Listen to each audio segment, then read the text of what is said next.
Hello my dear students, how are you? Now again I am with a new video for all of you, and that is related to the uses of until and unless. और definitely इस video में हम लोग क्या करेंगे, enjoy करने वाले हैं इस वीडियो को। और एक बहुत ही शानदार कंसेप्ट जो है वो है अनटिल एंड अनलेस को लेकर।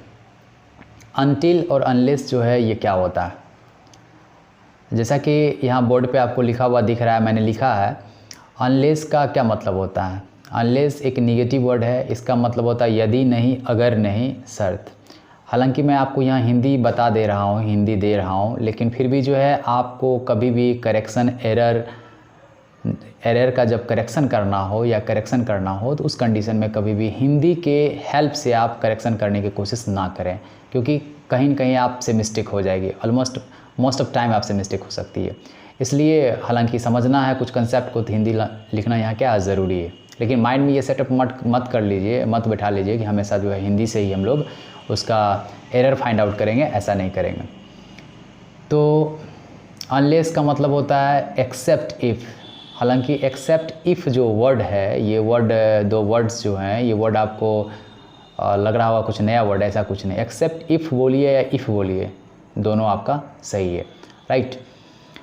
और अनलेस की जो बात कर रहे हैं तो जैसे कि एग्जांपल लेके समझते हैं, बेहतरीन रूप से समझ में आएगा। You can't get a job unless you have experience.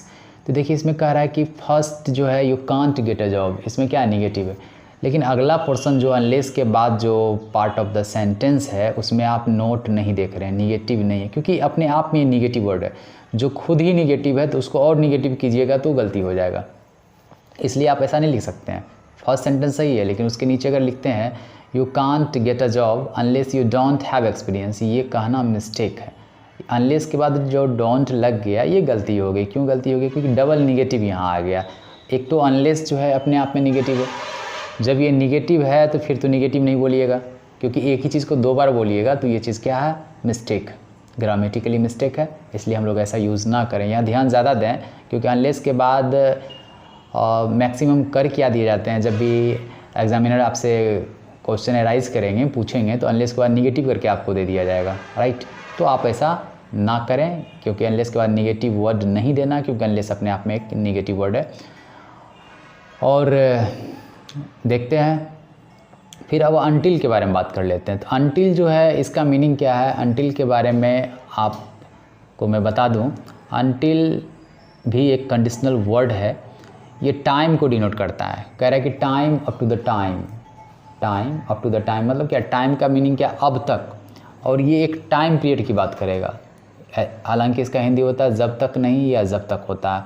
हालांकि अनटिल और टिल में भी कुछ स्लाइटली डिफरेंस होता है, उस डिफरेंस की बात करेंगे हम नेक्स्ट वीडियो में, बात करेंगे अनटिल और टिल में भी क्या डिफरेंस होता है।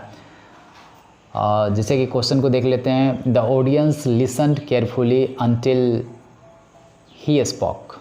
तो मतलब ऑडियंस सुना ध्यानपूर्वक, कब तक सुना, जब तक वह बोलता रहा तब तक जो है ध्यानपूर्वक ऑडियंस उन्हें सुनता रहा। तो अनटिल ही स्पोक, अनटिल के बाद ही, अनटिल ही डजंट स्पोक ऐसा नहीं बोलना, क्योंकि ये डबल निगेटिव हो जाएगा, क्योंकि अपने आप ये निगेटिव वर्ड है अनटिल। तो एक गौर करने वाली बात है। क्या गौर करने वाली बात है?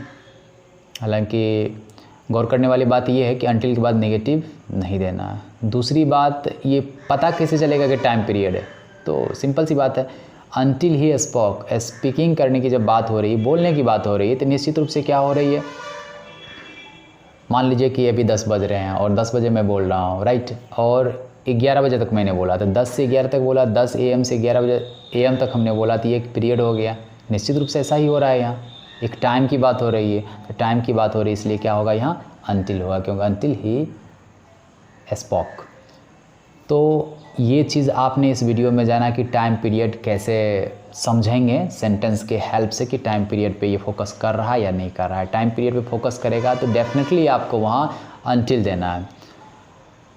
And if you don't put up until, the word until, you don't insert the word until where it is required and where it just says about time period, then that case definitely that will be mistake.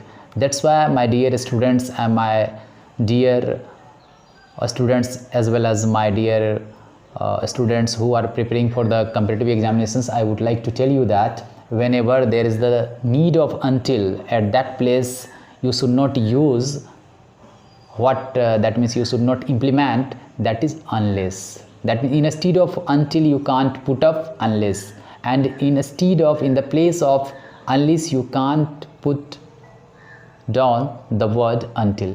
If you do so, then definitely that will be mistake. By the way, come to the point again. अब मैं आपको ये बात बता रहा हूँ, sometimes it happens that sometimes I start teaching you in Hindi medium, and obviously my words and my sentences just say me that you have to say something related to the students who are preparing grammatical concepts for different kind of examinations in English medium. That's why I quoted all those words for those kind of students. Don't worry. Okay, come to the point. हालांकि हमको ये जानना है until and unless ये क्या है, आपको बताया जा चुका है, लेकिन कभी कभी हम लोग until unless दोनों का यूज़ कर देते हैं. कब कर देते हैं? इम्फेसिस करना हो, डालना हो जोर किसी बात पे, ये नाउन होता है. इम्फेसिस नाउन होता है और इम्फेसाइज जोर डालना वो क्या होता है? वर्ब होता है. तो इम्फेसाइज करना हो, इम्फेसिस करना हो किसी भी चीज़ को, तो उस केस में हम लोग until unless दोनों यूज़ कर सकते हैं. हालांकि ये क्या इनफॉर्मल स्टाइल है, that is not formal style, right? And informally, that means whenever it is a matter of English communication, English spoken, then that case obviously you can use until and unless at the same time, but according to grammatical concept that's not right. But English communication, English spoken, it can be allowed, no any other problems. Just for take the examples, you can't get a job until unless you have experience. Here there are two words until unless, both words are being used simultaneously. Why we are using both words simultaneously? The reason is that we have to emphasize this sentence, you can't get a job until unless you have experience. Then that case definitely it is understood that whenever you have to emphasize some part of sentences, right, and some a special sentence and any other kind of sentence where you require that you have to emphasize, then that case you can use. तो कहने का sense ये हुआ कि अगर आपको लगे कहीं ज़रूरत है emphasize करने का, तो इनफॉर्मली आप यूज़ कर सकते हैं. मतलब अनौपचारिक रूप से, औपचारिक रूप से आप ऐसा नहीं कर सकते. मतलब ग्रामेटिकल मिस्टेक है, क्योंकि अभी तो आपको बताया गया until और unless में डिफरेंस है. फिर दोनों को एक जगह कैसे यूज़ कर सकते हैं? अगर कहीं यूज़ किया जाता तो ग्रामेटिकल वो मिस्टेक है, ग्रामेटिकल पॉइंट ऑफ व्यू से वो मिस्टेक है, लेकिन कम्युनिकेटिव वे से हम लोग उसका यूज़ कर सकते हैं. कम्युनिकेशन में चलता है, इंग्लिश स्पोकन में चलता है, और ये चलने का मतलब ये नहीं कि आप इसको इंग्लिश ग्रामर में दोहरा दीजिए. चलिए, बहुत बहुत धन्यवाद इस वीडियो को वॉच करने के लिए. और द यूजेज ऑफ until और unless क्या डिफरेंसेस था दोनों में हम लोगों ने देखा. और साथ ही साथ मैं चाहूँगा कि आप लोग until और unless का प्रैक्टिस निश्चित रूप से कर लें. until का जब यूज़ करें टाइम पीरियड का ख्याल रखें, unless का जब यूज़ करें तो उस कंडीशन में आप क्या करें, कंडीशन देखें और निगेटिव वर्ड को एडअप नहीं करना है until और unless के बाद. चलिए, बहुत बहुत धन्यवाद इस वीडियो को वॉच करने के लिए. और मैं चाहता हूँ कि ये फ्री ऑफ कॉस्ट वीडियो जो है आप लोगों के लिए हमेशा आप लोगों को मिलता रहेगा. और साथ ही साथ किसी तरह का कमेंट हो, अगर आप चाहते हैं कोई स्पेशल टाइप का वीडियो बने और किसी तरह कोई सुझाव हो तो आप बेशक सुझाव दे सकते हैं. आपका सुझाव हमेशा हमारे लिए हमारे सर आँखों पे है. और फिर मिलते हैं नए वीडियो में. तब तक के लिए बाय.